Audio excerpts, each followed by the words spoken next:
Hello friends, আজকে আমি মুড়ি মাখবো। তো মুড়ি মাখার জন্য আমি নিয়ে নিয়েছি পেঁয়াজ, লঙ্কা কুচি, আদা কুচি। তারপরে আমি এখন একটু লেবুর রস দেবো। তার জন্য লেবুটা কেটে নিয়েছি, লেবুর রসটা আমি চিপে দিয়ে ফেললাম। তারপরে আমি এখানে মুড়ি নেব। তো মুড়িটা নিয়ে আমি রেডি করে ফেলেছি। মুড়িটা একদম অল্প করে নিয়েছি, বেশি না। তারপরে আমি এর মধ্যে চানাচুর ঢালবো। চানাচুরটা অল্প অল্প চিনি করে ফেলেছি।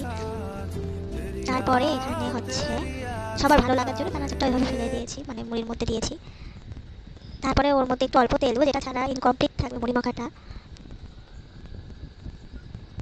তেল দেওয়ার পরে আমি মুড়িটা মেখে নিয়েছি। মেখে নেওয়ার পরে রেডি আমার মুড়ি মাখা।